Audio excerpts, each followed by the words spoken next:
ఒక కొత్త నవతరం వస్తుందంటే ఎవరు కూడా వృద్ధతరం ఇవ్వదు అవకాశం.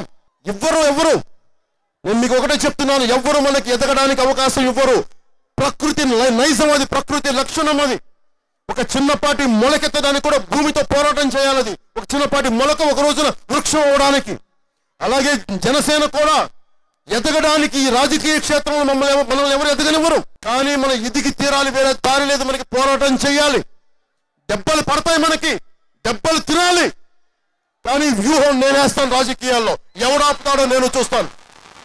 వేసుకోండి మీరు వ్యూహాలు. జనసేనని చంపేయడానికి, తొక్కేయడానికి, సమూలంగా అడిచివేయడానికి వేయండి వ్యూహాలు. దానికి ప్రతి వ్యూహాలు నేను వేయకపోతే నా పేరు పవన్ కళ్యాణే కాదు. పౌరుషం తచ్చలేం. ఎందుకు చేస్తాను ఈ వ్యూహాలు?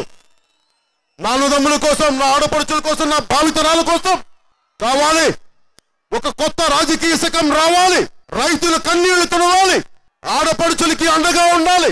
ఒక ఆడబిడ్డ ఇంట్లోంచి బయటికి వెళ్తే ఎవరు కూడా కన్నెత్తి చూసే పరిస్థితి ఉండకూడదు. భయపడాలి. ఒక ఆడబిడ్డ ఇంట్లోంచి బయటికి వెళ్తే ఏ తల్లి కూడా గుండెలు నిండుగా ఉండాలి. అలాంటి ప్రభుత్వం జనసేన తీసుకురావాలని నేను మనస్ఫూర్తిగా వాంఛిస్తున్నాను.